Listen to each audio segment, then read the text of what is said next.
हनुमान मंदिर में बैठे बंदर के पूंछ में जब एक व्यक्ति ने लगा दी आग, फिर जो हुआ।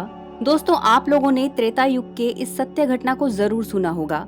जब सीता जी का पता लगाते लगाते हनुमान जी लंका पहुंचे, तो अशोक वाटिका में माता सीता को देख प्रभु श्री राम की निशानी उनको हनुमान जी ने दी।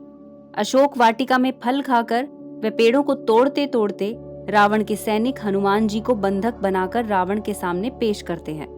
रावण ने पूंछ में आग लगाने का आदेश दिया। पूंछ में आग लगाते ही हनुमान जी ने लंका में आग लगा दी।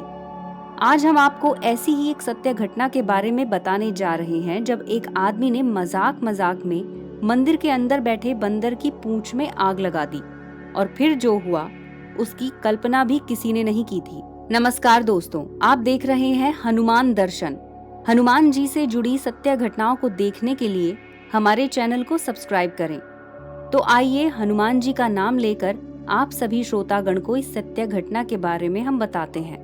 ये घटना केरल के एक गांव की है, जहां पर प्रसिद्ध एक राम मंदिर था और उसी मंदिर के अंदर हनुमान जी की भी प्रतिमा थी। अक्सर हम लोगों को हनुमान जी के मंदिरों के आसपास बंदरों का जमावड़ा देखने को मिलता है। ऐसा ही इस राम मंदिर में भी देखने को लोगों को मिलता था। इसी मंदिर में एक बड़ा सा बंदर सुबह के समय मंदिर में आता था, और वो बंदर मंदिर में श्री राम की प्रतिमा के सामने चुपचाप बैठा रहता था, और शाम होते ही वो बंदर चला जाता था। गांव वाले भी उस बंदर को हनुमान जी का रूप बोलते थे, बल्कि उसके सामने फल फूल रख देते थे और हनुमान जी का स्वरूप मानकर हाथ भी जोड़ते थे। उसी गांव में मनोहर नाम का एक गुंडा रहता था। उसका बेटा जीवन, जिसकी उम्र 23 वर्ष थी, वो बहुत शरारती स्वभाव का था। वो इंसान के साथ शरारत तो करता ही था, साथ में जानवरों के साथ भी शरारत करने से बाज नहीं आता था। गांव के लोग जीवन की शरारतों से बहुत परेशान थे, लेकिन एक गुंडे का बेटा होने के कारण लोग जीवन से डरते भी थे। एक बार जीवन अपनी माँ के साथ मंदिर गया, तभी उसको वहां पर वो बंदर दिखा जो मंदिर में आंखें बंद करके बैठा था। जीवन के मन में तभी एक शरारत सूझी।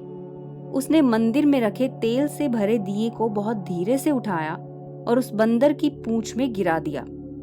ये सब मंदिर में आए श्रद्धालु देख रहे थे, लेकिन मंदिर में उपस्थित किसी की भी इतनी हिम्मत नहीं हुई कि वो जीवन को ऐसी शरारत करने से रोक पाए।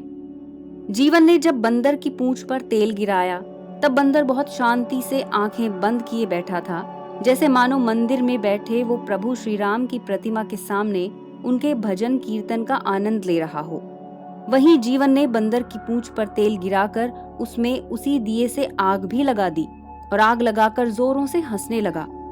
जीवन की माता ने जब ये देखा तो वो तुरंत मंदिर में स्थित कुएं से पानी लेने के लिए दौड़ पड़ी। तभी वहां एक चमत्कार देखने को मिला। बंदर की पूंछ में लगी आग पूंछ तक ही रह गई। वहीं बंदर को जीवन पर गुस्सा आ गया। बंदर ने आग लगी पूंछ के साथ ही जीवन को दौड़ा लिया। बंदर को अपनी तरफ आता देख जीवन अपने प्राण बचाकर भागने लगा। जीवन भागते भागते अपने घर पहुंच गया। उसी समय जीवन के घर में कोई नहीं था, सिर्फ एक दो नौकर थे। वहीं बंदर ने आग लगी पूंछ के साथ जीवन को उसके घर तक दौड़ा लिया। श्रद्धालु लोग और जीवन की माँ भी उस बंदर के पीछे पीछे भाग रहे थे। जीवन घर के अंदर जाकर घर का दरवाजा बंद कर देता है और उसको लगता है कि बंदर से उसकी जान बच गई, लेकिन बंदर ने अपने आग लगी पूंछ से जीवन के घर के दरवाजे में आग लगा दी। देखते ही देखते आग भयानक रूप ले लेती है और जीवन के पूरे घर में आग लग जाती है। जीवन और उसके नौकर किसी तरह घर के पीछे के रास्ते से कूद फांद कर अपनी जान बचा लेते हैं, लेकिन जीवन का पूरा घर जल जाता है।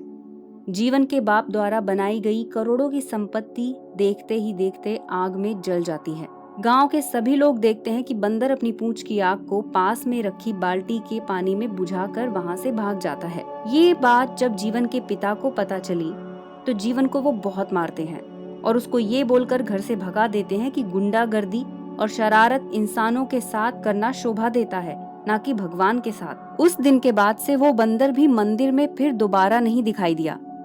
लेकिन अब उस गांव में बंदरों की इतनी इज्जत हो गई थी कि कोई भी भूल कर भी बंदरों के साथ मजाक नहीं करता। आप लोगों ने देखा कि भगवान के साथ मजाक करना त्रेता युग में ना रावण को भाया और ना ही कलयुग में जीवन को। इसलिए हमको सभी का सम्मान करना चाहिए। दोस्तों, अगर आपको ये वीडियो पसंद आया हो तो इस वीडियो को लाइक करें और कमेंट बॉक्स में जय श्री राम लिखना ना भूलें। आप पर भी हनुमान जी की कृपा बनी रहे।